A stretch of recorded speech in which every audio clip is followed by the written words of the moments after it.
Salutations au nom de Jésus.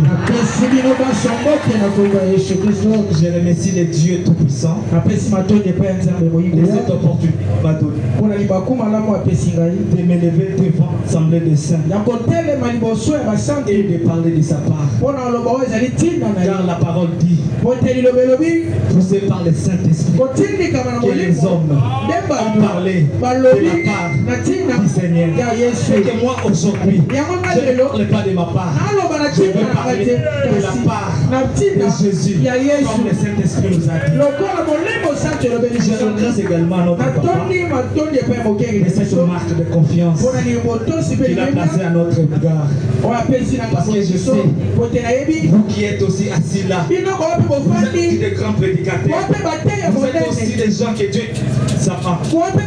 Mais quand même aujourd'hui, la grâce est tombée vers nous. Je dis également merci aux anciens, cher pasteur Jean-Marc, pasteur Tédika, Papa Gloire, et surtout Papa Jean-Paul, vos conseils. Je suis vraiment reconnaissant, sans pour autant oublier nos jeunes ministres, souvent inspirés. Et nous sommes là, suivre vos exemples. Que Dieu vous bénisse.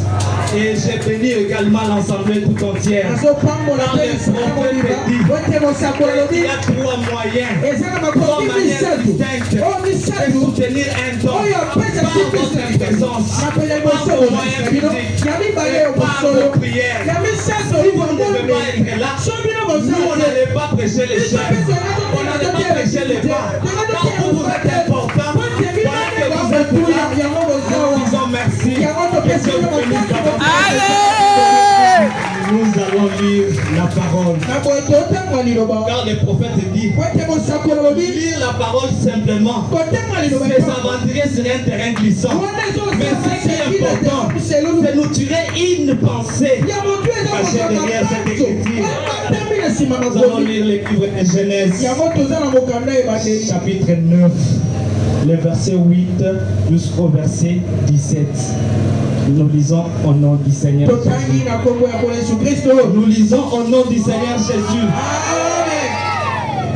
Dieu parla encore à Noé et à ses fils avec lui en disant, voici j'établis mon alliance avec vous et avec votre postérité après vous, avec tous les êtres vivants qui sont avec vous, les oiseaux et les bétails et tous les animaux de la terre, soit avec tous ceux qui sont sortis de l'arche, soit avec tous les animaux de la terre.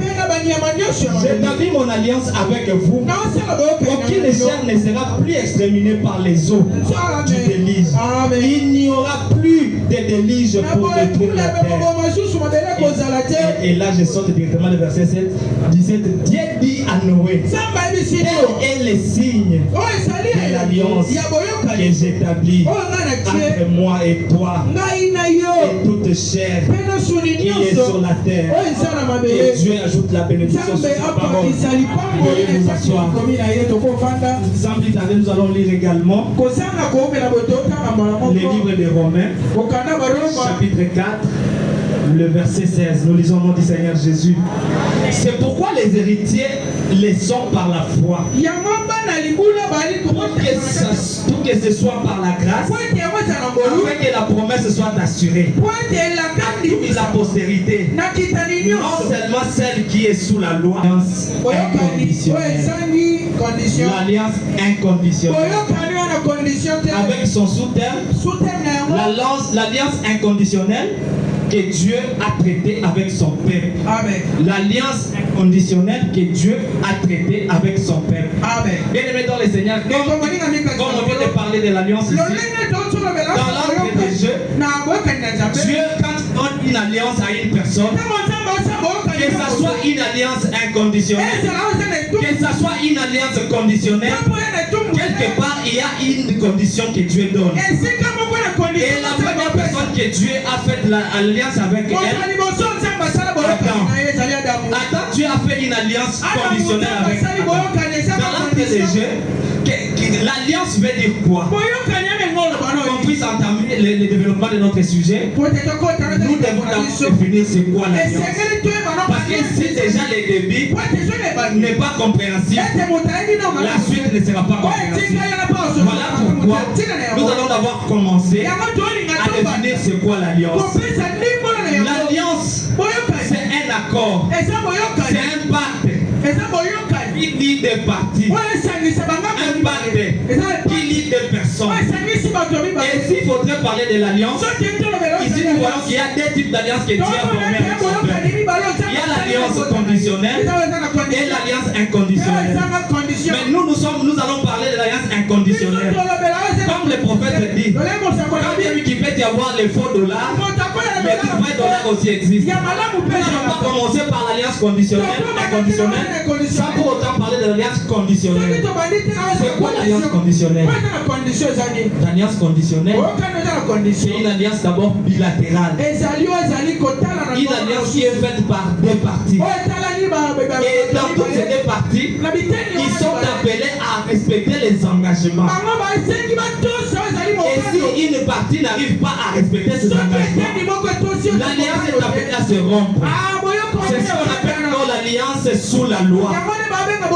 Et la première personne que Dieu a utilisé l'alliance conditionnelle, c'était Adam. C'était Adam. Adam, Dieu lui a donné des conditions. Il a dit, Adam, je te place dans les jardins d'Éden. Adam, tu as la capacité de gérer les jardins d'Éden. Comment c'était beau les jardins d'Éden? Quand nous voyons les animaux, quand nous voyons les arbres, quand nous voyons même le vent, tous étaient sous la responsabilité d'Adam.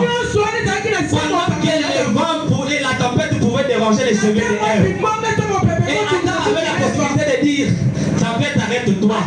Tu déranges les cheveux de ma femme. C'est parce que nous avons le pouvoir. Dieu nous a donné ce pouvoir de gérer les jardins de Dieu. Mais quelle condition? Quelle a été la condition? Dieu a dit à Adam, je te donne la capacité de rester accroché à l'arbre de vie. Mais ce qui est de l'arbre de la connaissance du bien et du mal, là ne touche pas. Là c'est un terrain glissant. Si tu arrives à toucher, c'est la mort qui te suivra. Et les signes que Dieu a donnés, parce que dans toute forme d'alliance, est caractérisé par des promesses et des signes. Quelle que soit toute forme d'alliance, il y a toujours des signes et des promesses. Retenez ces deux choses bien aimées dans le Seigneur. Et Dieu a donné la condition à Adam. Ne touche pas de ce qui est l'arbre de la connaissance du bien et du mal. Mais reste accroché à l'arbre de vie.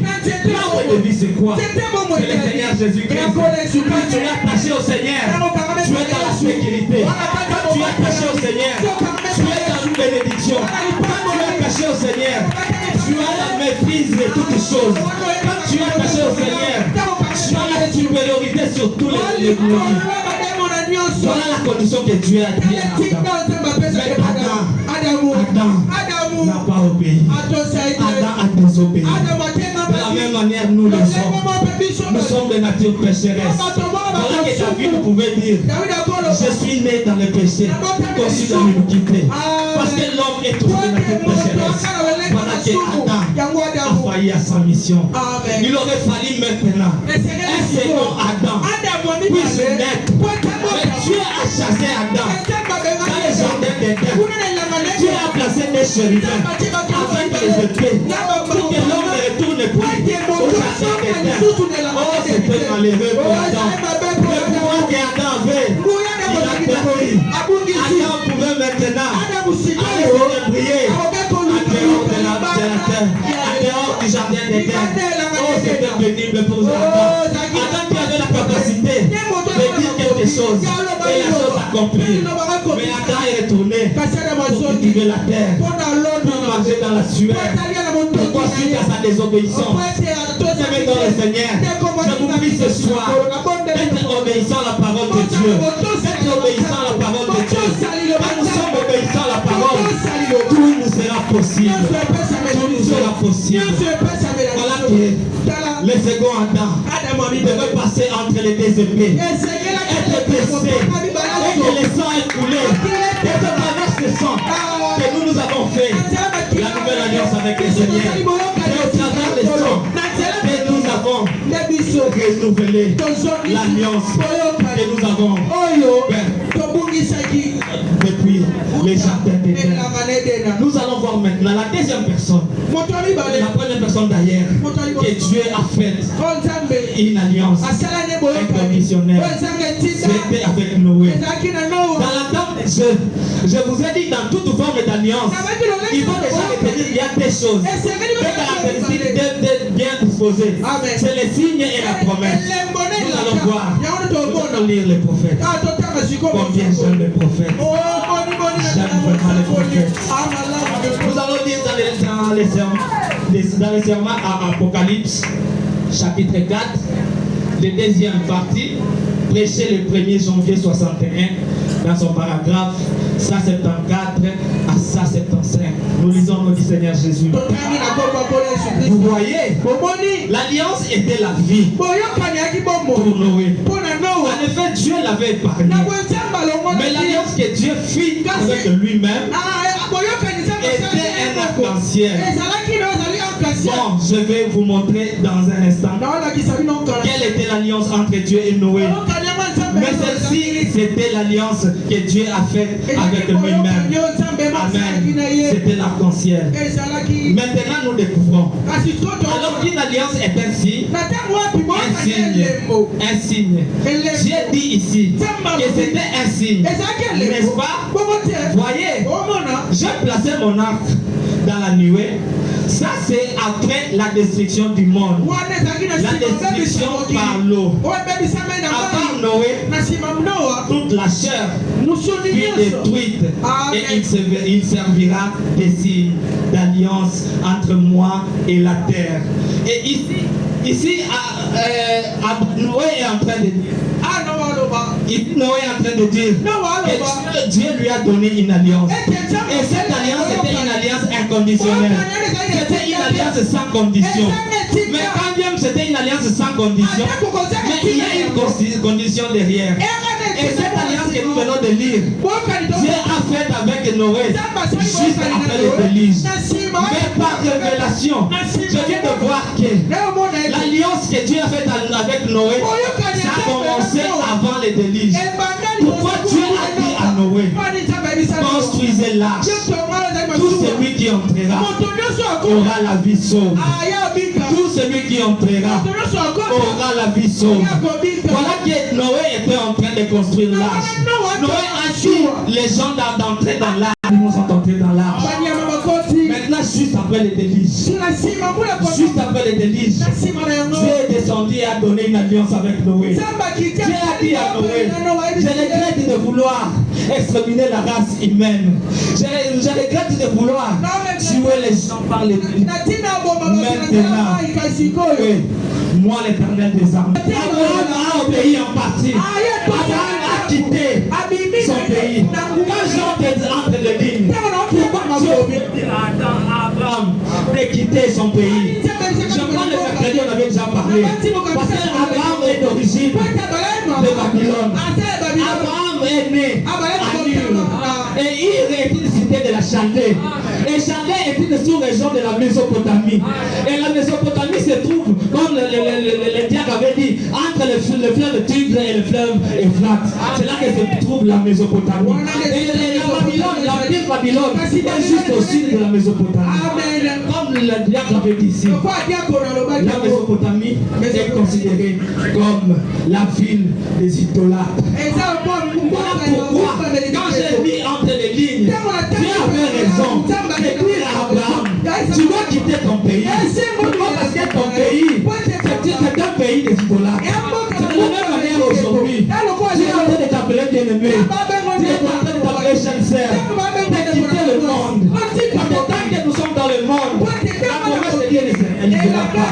Tant qu'on est dans le monde, nous sommes toujours dans l'incertitude. Mais Abraham a obéi en partie. C'est pourquoi vous allez voir la promesse de Dieu s'est gardée de Dieu était prolongée. Pourquoi? Parce que Abraham a obéi en partie. Et pourtant Dieu aime ceux qui obéissent dans la totalité. Alors Abraham, sa promesse a tardé parce qu'il a ramené Terach. Terach, c'est le père d'Abraham. Et Terach était considéré comme un idolâtre. Terach était considéré idolâtre. La promesse de Dieu ne pouvait pas se réaliser dans la vie d'Abraham. La promesse. Le prophète dit, quand on arrive à respecter en partie, la promesse de Dieu ne se réalise pas. Abraham, la promesse ne s'est pas réalisée parce qu'il a obéi en partie. C'est de la même manière, toi bien-aimé dans le Seigneur, Dieu te dit de quitter le monde. Dieu te dit de quitter le monde. Mais toi tu quittes le monde avec les choses, certaines choses du monde. Dieu te dit de quitter le monde, mais tu quittes avec les pantalons. Dieu te dit de quitter le monde, tu quittes avec le Coran. Dieu te dit de quitter le monde, tu quittes le monde avec le maquillage. Le prophète me dit, la première personne à utiliser le maquillage dans la Bible, c'était Jézabel. Et ceux qui lisent la parole, Jézabel, sa finalité, son corps a été donné en pâturage au chien.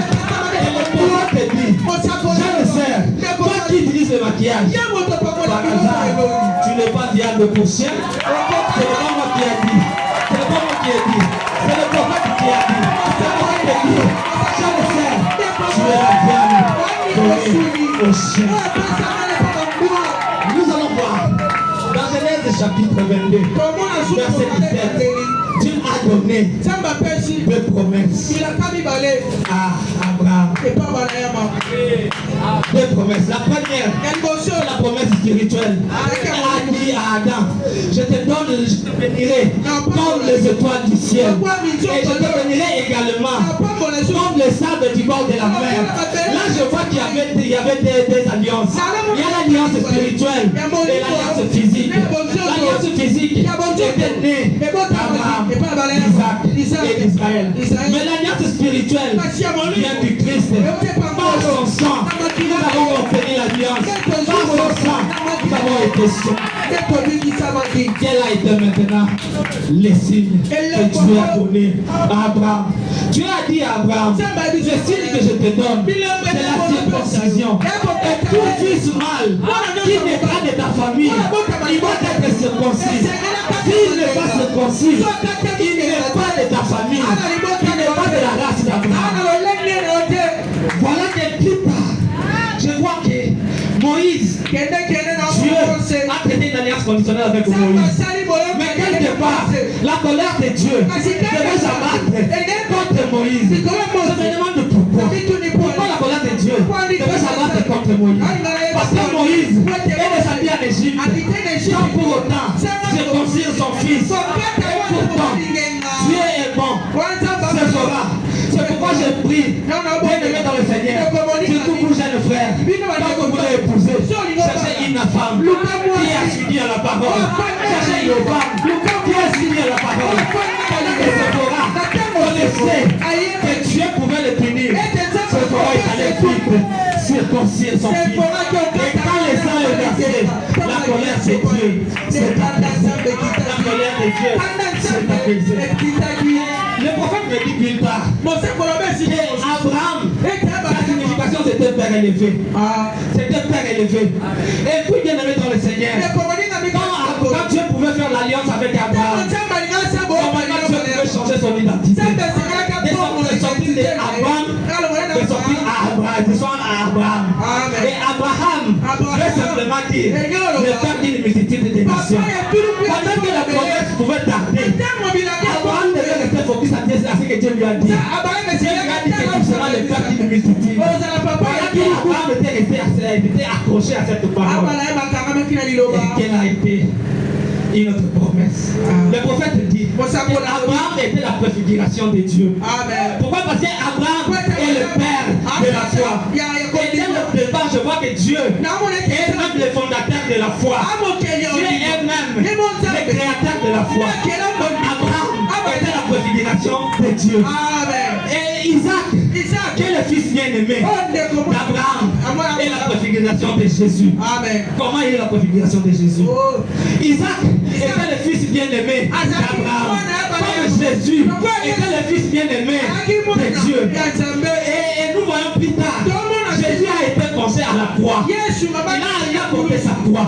Et deuxièmement, nous voyons aussi Abraham a ramené ici Isaac.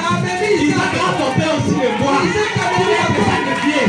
Pour dire que Isaac était la préfiguration de Christ. Donc nous sommes l'alliance d'Abraham par Isaac, par la promesse physique et Jésus-Christ et la préfiguration et même l'alliance que nous avons fait avec Dieu par les hommes. Acclamez très fort. Et comme l'État nous est imparti, ceux qui veulent lire cette partie, on va le voir dans les sermons chefs d'œuvre de Dieu, prêché le 5 décembre 64 dans son paragraphe 73. Maintenant, nous allons voir, bien aimé dans le Seigneur, derrière les temps. 98% du ministère de Jésus était basé sur la guérison divine. Était basé sur la guérison divine. Et nous voyons même les prophètes de l'âge.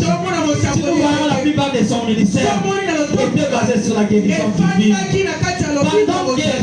Pendant que les prophètes devaient accomplir certaines missions, certaines notions que Jésus a prononcées, c'est de la même manière que notre prophète aussi a utilisé telle autre la guérison divine. Ce soir, toi qui es malade, ce soir, toi qui as des problèmes, ce soir où les médecins t'ont dit que ton cancer a déjà atteint le stade chronique, laisse-moi te dire aujourd'hui que l'Éternel des armées, via son onction, va descendre, il va donner ta guérison à toute ta maladie. Si nous arrivons à lire Genèse, chapitre 15, verset 9, Dieu a dit à Abraham, coupe la génisse de 3 ans, coupe le bélier de 3 ans, coupe la chèvre de 3 ans, coupe le passerelle et le pigeon. Mais la chose est compliquée que ceci. Abraham a obéi. Il a coupé ces 3 animaux. Mais ce qui concernait la tourterelle et la colombe, Abraham ne les a pas coupés. Abraham, par contre, a aspergé le sang. Quand il a aspergé le sang, il a laissé la tourterelle et la colombe sont partis. Et c'est là le prophète me dit, la tourterelle et la colombe signifiait certainement la guérison divine. Signifiait la guérison divine. Aujourd'hui, tu verras Jésus. Je vous demande